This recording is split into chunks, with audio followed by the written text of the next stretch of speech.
Hello students, how are you?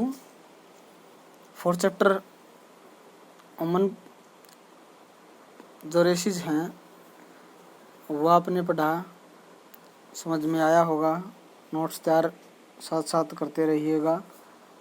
अब हमारा है फिफ्थ चैप्टर, भारत की प्रमुख जनजातियाँ कि भी मेजर जो ट्राइब्स हैं इंडिया में वो कौन कौन सी हैं।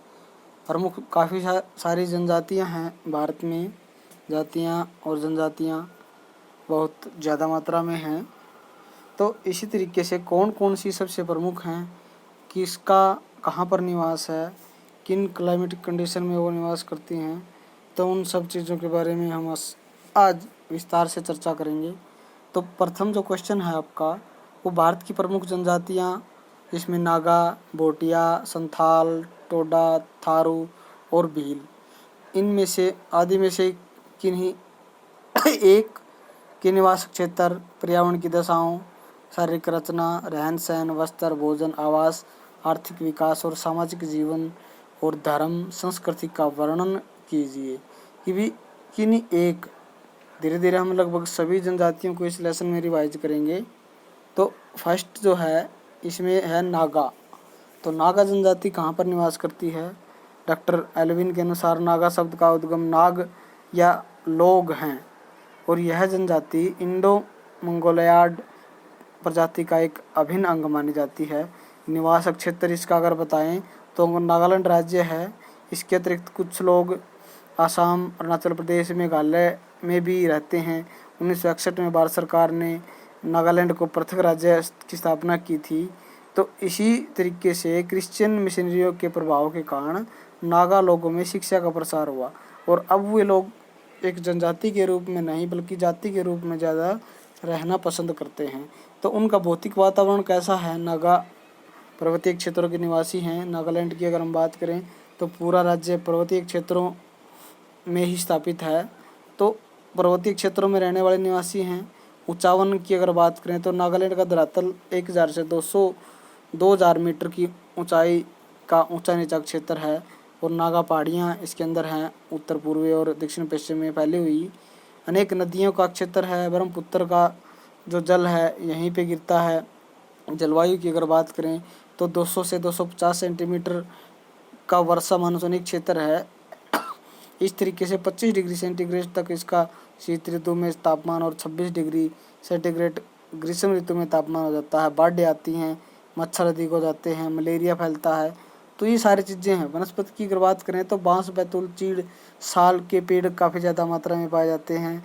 वर्षा वन ये हैं। जीव जंतु की अगर बात करें तो इन वनों में हाथी, भैंसे, रीछ, चीते, भेड़िए, लकड़बग्गे, सांप, हिरण, यानी बहुत सारे जानवर जो हैं इन जंगलों में निवास करते हैं। क्योंकि बारिश का एरिया है, मानसूनी एरिया है, बहुत ज़्यादा मात्रा में बारिश भी होती है। तो इसी कारण से यहाँ पर बहुत प्रकार के जो जीव जंतु हैं वो निवास करते हैं।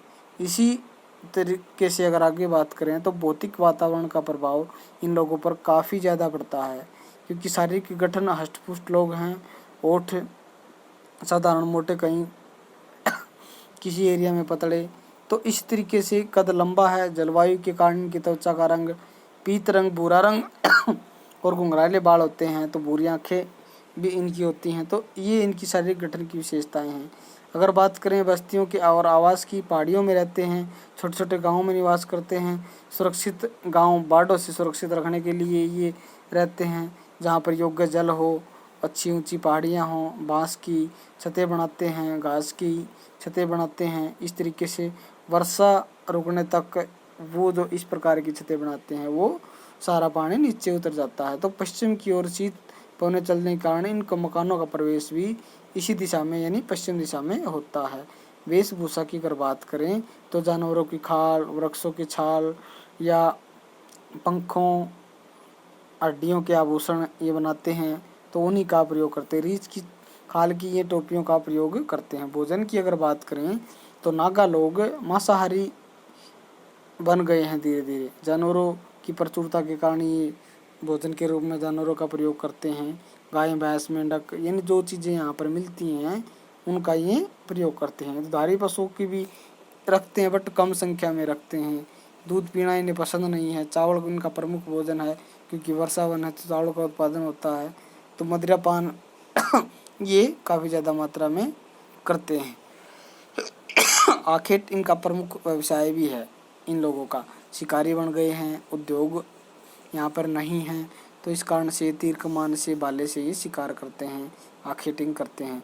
मछली पकड़ना भी इनका व्यवसाय है, क्योंकि इन क्षेत्र में मछली उत्पादन काफ़ी होता है। एग्रीकल्चर की बात करें तो ये वृक्षों को सफाई करके जंगलों की तो भूमि उपजाऊ का प्रयोग करते हैं, जिसमें आलू है, मक्का है, चावल है इत्यादि कृषि करते हैं। सोपानी कृषि यहाँ पर होती है। तो इस तरीके से 2-3 वर्षों के पश्चात उस जमीन की जो उर्वरता है वो समाप्त हो जाती है। तो इसी कारण से यहाँ पर ये उत्पादन करते हैं। धर्म और संस्कृति की बात करें तो देवी देवताओं की पूजा करते हैं, जानवरों की बलि चढ़ाते हैं। इसी तरीके से उद्यम की बात करें तो टोकरियाँ और चटाइयाँ ये बनाते हैं।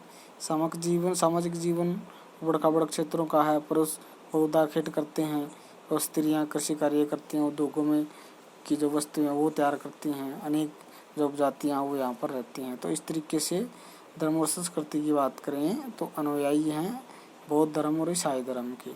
नागा लोग लोकप्रिय भी होते हैं, कलाप्रिय भी होते हैं, सुंदर चित्र बनाते हैं, उत्सव और मेले में बड़े चाव से सम्मिलित होते हैं। इस तरीके से ये नागा लोगों की सारी विशेषताएं हैं। उसके बाद आती है भेड़िया।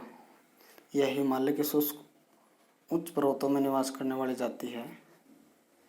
इसका निवास क्षेत्र लगभग अल्मोड़ा जिले का जो उत्तर प्रदेश का है उत्तर पूर्वी भाग में निवास करते हैं और आसकोट और धर्मा तहसीलों के विशेष तौर पर ये लोग रहते हैं।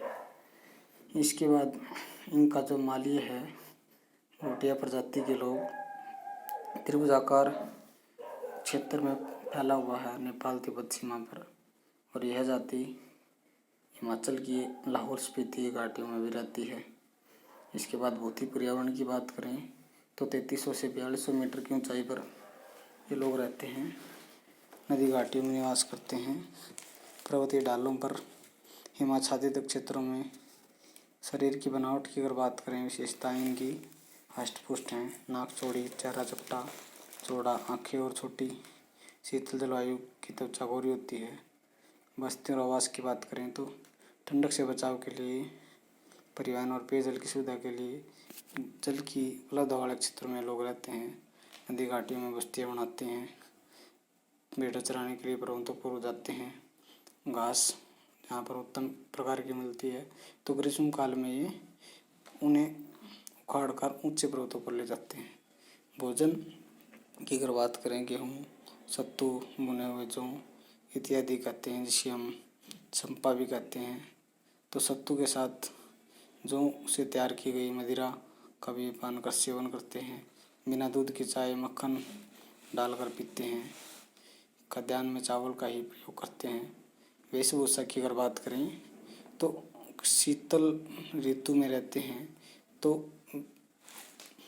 भेड़ बकरियों की ऊन से प्राप्त मोटे वस्त्र पहनते हैं। चेहरे और हाथों को ढकने का प्रयास करते हैं, मक्खन लगाते हैं। कृषि की अगर बात करें तो ऊबड़ खाबड़ एरिया है। शीतल जलवायु में यहाँ पर कृषि अधिक नहीं होती, फिर भी सोपानी कृषि करते हैं, जिसमें गेहूँ, चावल, जौ, आलू, फल, सरसों इत्यादि उगाते हैं। मानवीय श्रम यहाँ पर प्रयोग होता है। पशुचारण की बात करें तो भेड़ बकरियाँ इनके पास हैं, उन्हीं का दूध और मांस प्राप्त करते हैं। उद्यम की अगर बात करें तो दैनिक जीवन में आवश्यकताओं की पूर्ति के लिए कुटीर उद्योगों का यहाँ पर प्रचलन ज़्यादा है। धान कूटने, लकड़ी की वस्तुएं तैयार करने उद्योगों में विकसित हुए हैं। व्यापारी लोग भी यहाँ पर आते हैं। तो तिब्बत से इनका प्रमुख जो व्यापार है वो होता है। सामाजिक जीवन की अगर बात करें तो ये लोग जो हैं परिश्रमी हैं, साहसी है, कुशल निर्भय हैं, हिमालय की उच्च श्रेणियों में रहते हैं, जादू टोना में विश्वास रखते हैं, सत्कार करने में निश्चल हैं, धार्मिक प्रवृत्ति के लोग हैं, सहनशील भी हैं। तो इस तरीके से इनका जो कार्यकलाप है वो कठिन परिस्थितियों में गुजरता है। संथाल जनजाति की अगर बात करें तो भारत की सबसे बड़ी जनजाति मानी जाती है, जिसकी जनसंख्या 30 लाख से भी ज़्यादा है, और बिहार राज्य में संथाल परगना के मूल निवासी माने जाते हैं। निवासक क्षेत्र भी इनका यही है। छोटा नागपुर पठार संथाल परगना जिला है बिहार का। तो इस क्षेत्र में फैले हैं। पश्चिम बंगाल तक ये हुगली नदी के प्रशन का उद्योग जहाँ पर है वहाँ पर ये लोग काफ़ी ज़्यादा मात्रा में हैं। प्राकृतिक पर्यावरण की अगर बात करें तो 330 से 650 मीटर की ऊंचाई पर निवास करते हैं, घाटियों में रहते हैं। 24 परगना जिला उड़ीसा में और बंद में भी उबड़ खाबड़ और ग्रीष्मकालीन तापमान यहाँ का जो 45 डिग्री टेम्परेचर है और शीत ऋतु में 30 डिग्री टेम्परेचर में ही रहते हैं। मानसूनी वर्षा वाला क्षेत्र है सारा का सारा। अत्यधिक अपर्दन भी होता है।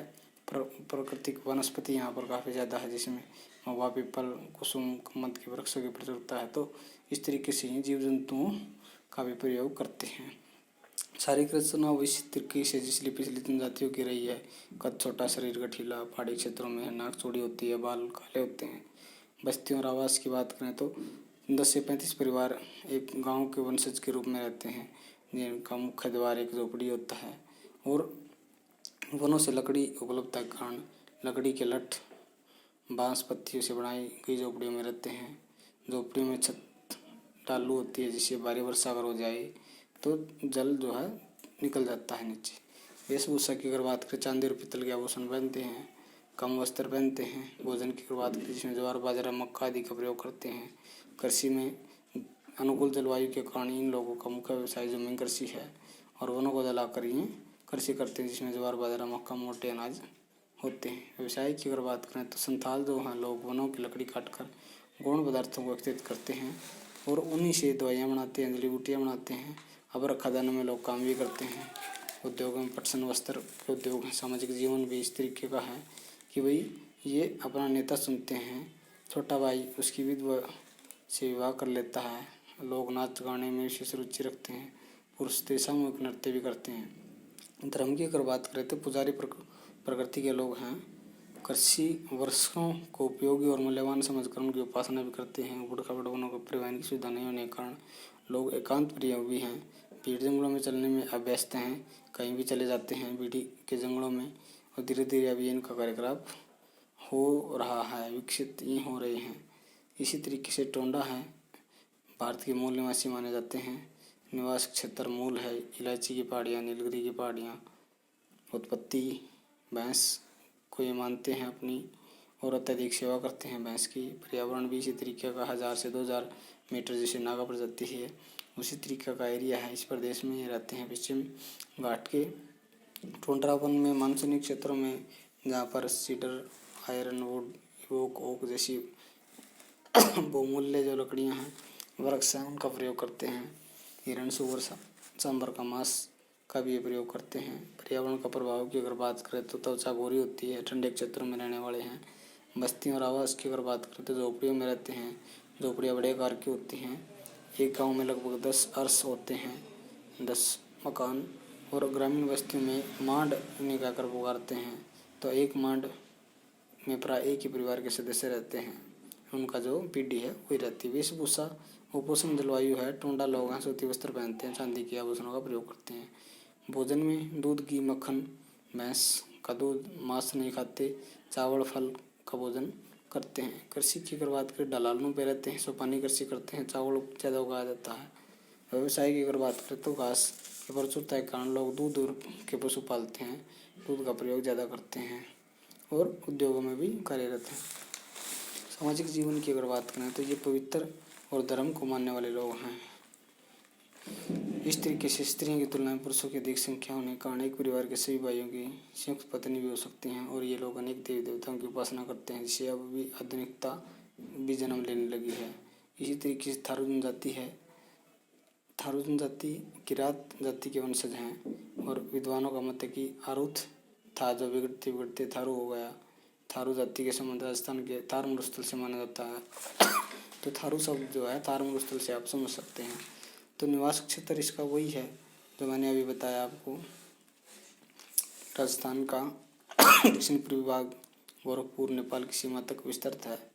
वातावरण ज़्यादा गर्मी का क्षेत्र है, ज़्यादा गर्मी पड़ती है। 15 डिग्री सेल्सियस से 12 डिग्री सेल्सियस के क्षेत्रों में भी वर्षा मध्यमान 150 सेंटीमीटर तक होती है। हाथी, भेड़िया, सांप यहाँ के जंगली जानवर हैं।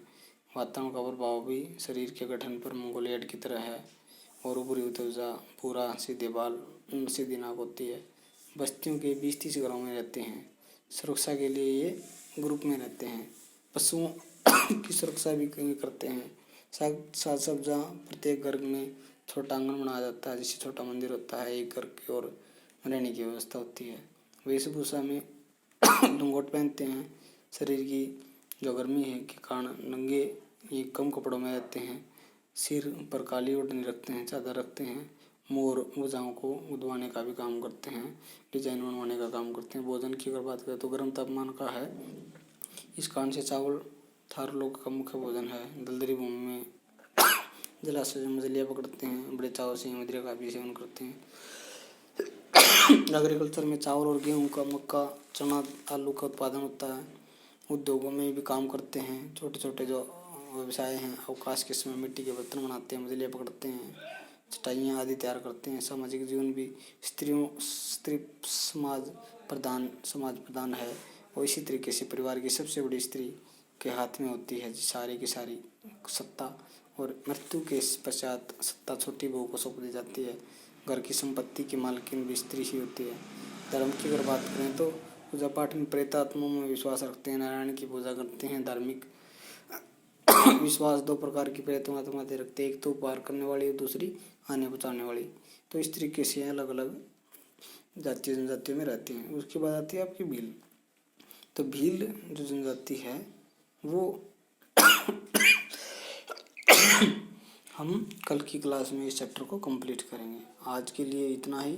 इनके नोट्स तैयार कीजिए, क्योंकि कुछ जो विशेषताएं हैं लगभग सभी जनजातियों में एक समान देखने को मिलती हैं। तो क्षेत्र किस एरिया में रहती है, किस प्रकार का टेम्परेचर है, लगभग सेम जैसा है। तो नोट्स तैयार करोगे इस तरीके से आपको तैयारी भी अच्छी हो जाएगी, और एक अच्छे नोट्स एग्जाम के टाइम में पढ़ने के लिए तैयार हो जाएंगे। तो अगली क्लास सेकंड पार्ट में हम इसको कंप्लीट करेंगे। तो आज के लिए इतना ही।